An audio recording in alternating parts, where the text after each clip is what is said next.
camarades de peuple d'Afrique, peuple de Côte d'Ivoire, citoyens du monde, mes chers frères et sœurs, peuple du Liptako groupement. Frère, Yorobman, depuis là, les camarades m'appellent. Mais qu'est-ce qui se passe? Il y a des gens qui sont en train de se préparer à aller aux élections législatives, malgré la décision du comité central. Mais est-ce qu'ils ont vendu le combat? Est-ce que le combat est terminé? Qu'est-ce qui... Non. Non. Le mieux qu'on puisse dire, c'est que Yorobman, les questions sont trop. Mais, camarades, comme vous me connaissez, votre général Yorobman, il dit toujours la vérité.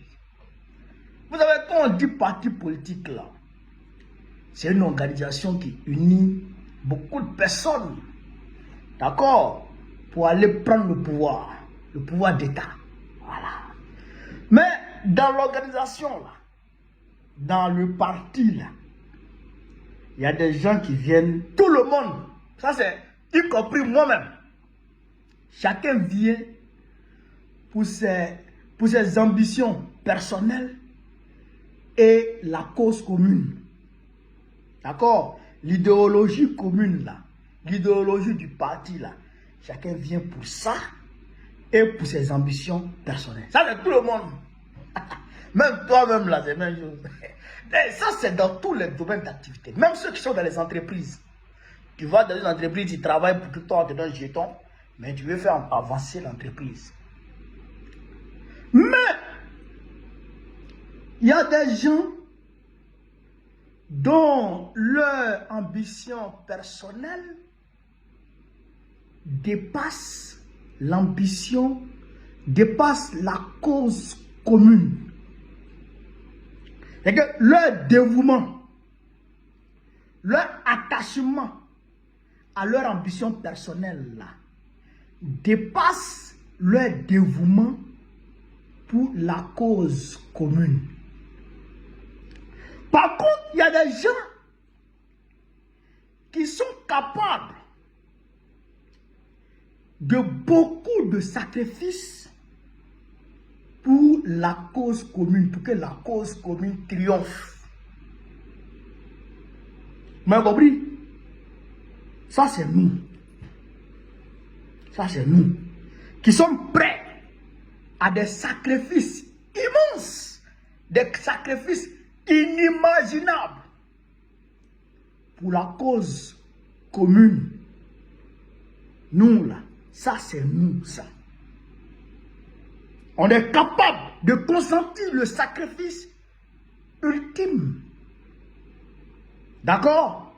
Pour la cause commune. On est prêt à mourir pour la cause commune, nous autres.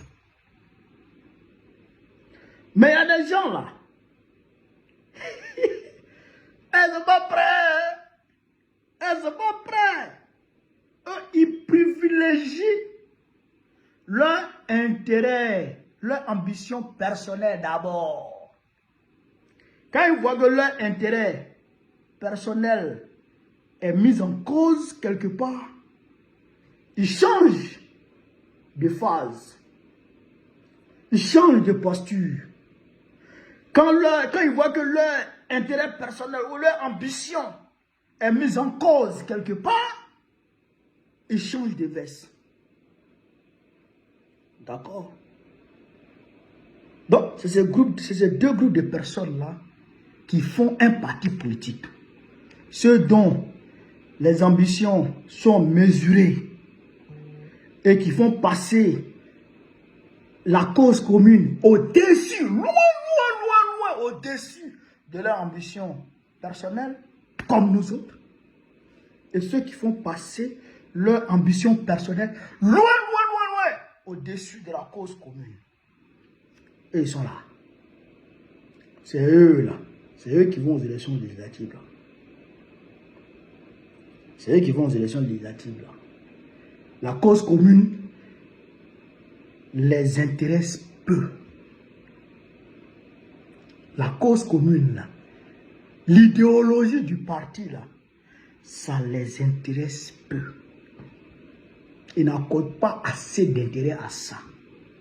Et ils accordent plutôt de l'intérêt à leur ambition personnelle et à leurs intérêts personnels. Voilà la réalité. Est-ce que vous comprenez ça?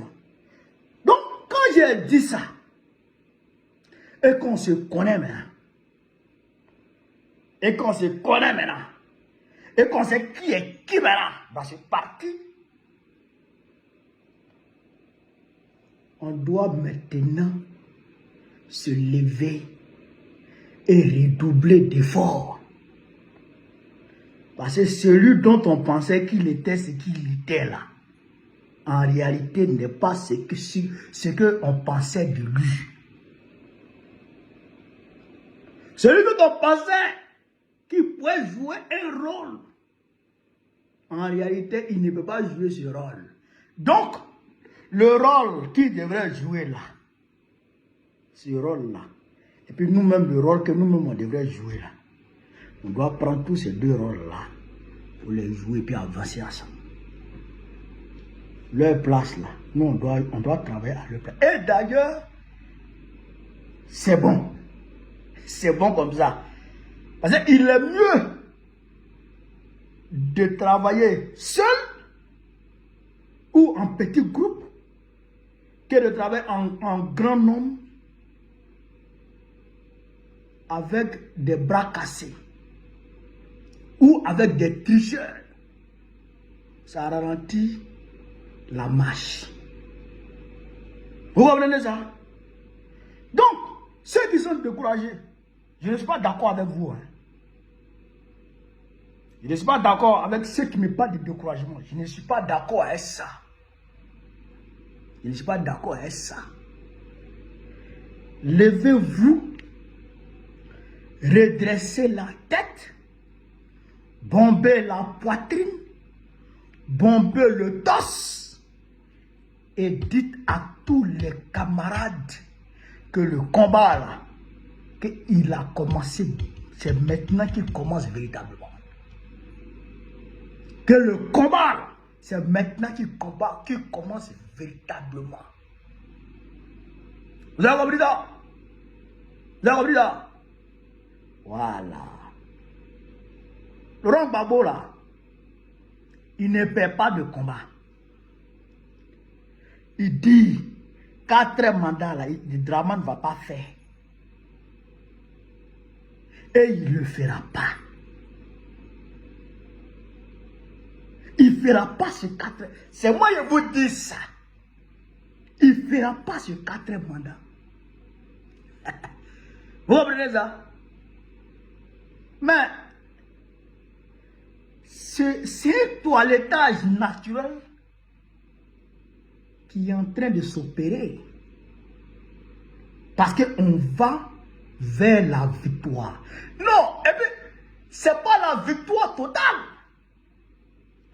Parce que, quand on va prendre le pouvoir, chers camarades, ça, le plus dur, c'est à ce moment.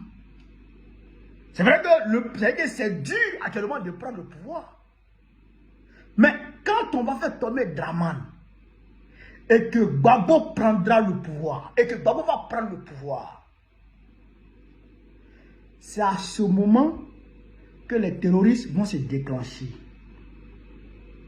Les terroristes là, ils vont s'annoncer encore du ils vont commencer à nous attaquer.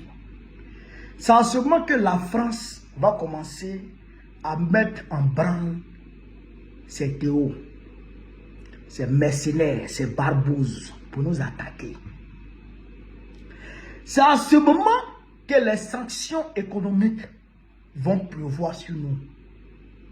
Est-ce que vous comprenez? Que les sanctions économiques vont pleuvoir sur nous. C'est à ce moment que les embargos vont pleuvoir sur nous. Ce qui s'est passé au Mali, ce qui s'est passé au Niger, ce qui s'est passé au Burkina Faso, et ce qui continue de se passer dans ces pays-là, c'est petit comparé à ce qui va s'abattre sur la Côte d'Ivoire. Donc, si ce toilettage n'est pas fait, et que les Waworo qui vont passer leurs intérêts personnels avant la cause commune ne sont pas dévoilés, vous allez voir que, chers camarades d'Afrique, de la manière le président était infiltré en 2010 là, ça sera 2025-2026 sera pire que ça. Ça sera pire que ça. Parce que ça ne sera pas du jeu. Ils ont perdu le Mali, ils ont perdu le Burkina, ils ont perdu le Niger. Ils sont en train de perdre Madagascar. Vous voyez facilement ils vont perdre la Côte d'Ivoire. Ils vont nous fatiguer comme jamais. Donc, quand Dieu nous révèle les choses comme ça là, c'est vrai qu'on doit dire on est fâché. Mais quelque part on doit dire Dieu merci. Oui, on doit dire merci. Parce que si Dieu avait permis aux Ivoiriens et au président Lombogo de voir le vrai visage de Bleu Goudé là, il allait dire Dieu merci à l'époque. Babo allait dire Dieu merci en 2010. S'il avait vu le visage de Mangou avant 2011 là, il allait dire Dieu merci. S'il a eu le visage de Kassaraté et tous les traîtres là, il allait dire Dieu merci. Mais hier, Dieu ne lui a pas révélé ces visages-là. Aujourd'hui, Dieu est en train de nous montrer. Awa Domelo. Il est encore encore fait actuellement. Imaginez, tu peux imaginer ça? Que Domelo a été trahi. Tu peux imaginer ça? Ah. Donc, souvent, à quelque part, malheur bon. Ceux-là, ne vous occupez pas d'eux. Continuons notre chemin. Avec Babou, continuons notre chemin. Ça fait mal. Parce que on a de l'affection pour eux. On a de la sympathie et tout ça pour eux. Mais, mon frère, avançons. Avançons. Avançons. C'est ça qu'ils disent. C'est ce que je voulais vous dire. Sur ce, mobilisez-vous. Parce que des mots d'ordre vous seront donnés incessamment. Incessamment. Voilà. Vive l'Afrique libre. Vive le panafricanisme. Vive tous les présidents panafricains. Vive l'AES. Vive la révolution ivoirienne. Vive la révolution ivoirienne. Vive la révolution ivoirienne. Babo président du Côte d'Ivoire très prochainement. Inch'Allah, on est ensemble.